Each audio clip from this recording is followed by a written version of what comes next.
வருமானத்துக்கு அதிகமாக சொத்து சேர்த்தது உண்மை, அவர்கள் தண்டிக்கப்படுகிறார்கள், அவர்கள் குற்றவாளிகள்.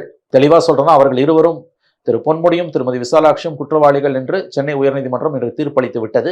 அவர்களுக்கான தண்டனை என்ன என்பதை 21/12/2023 காலை 10:30 மணிக்கு அறிவிக்கப் போகிறேன். அதற்கு முன்பாக அவர்களிடம் தண்டனை அளிப்பதற்கு முன்பாக நீங்கள் ஏதாவது சொல்ல விரும்புகிறீர்களா என்று கேட்பார்கள். அதற்காக அவர்கள் இருவரும் நீதிமன்றத்தில் ஆஜராக வேண்டும் என்று நீதிபதி உத்தரவு பிறப்பித்திருக்கிறார். இதுதான் இன்னைக்கு நடந்தது. குற்றவாளின்னு அறிவிக்கப்பட்டாலே அமைச்சர் பதவியிலிருந்து அவர் இறங்கிடணுமா? இறங்கணும்லாம் அவசியம் இல்லை. ஆட்டோமேட்டிக்காக ஒரு அமைச்சர் பதவி இழந்துடுறாரு. பிரிவென்ஷன் ஆஃப் கரப்ஷன் ஆக்ட் படி நீங்க பாத்தீங்கன்னா, அதுவும் ரெப்ரசன்டேஷன் ஆஃப் பீப்புள்ஸ் ஆக்ட்ல ஒருவர் குற்றவாளி தட் இஸ் கன்விக்டட் தீர்ப்பளிக்கப்பட்டு விட்டால் அது பிரிவென்ஷன் ஆஃப் கரப்ஷன் ஆக்டை பொறுத்த வரைக்கும் ஊழல் ஒழிப்பு சட்டத்தை பொறுத்தவரையில் ஒரு நாள் தண்டனையாக இருந்தாலும் 7 ஆண்டுகள், அதிகபட்சம் 7 years. ஊழல் ஒழிப்பு சட்டத்தில் ஒருவர் தண்டிக்கப்பட்டால் அவர் அனௌன்ஸ் பண்ணப்பட்ட அந்த நிமிடமே பதவி இழக்கிறார்.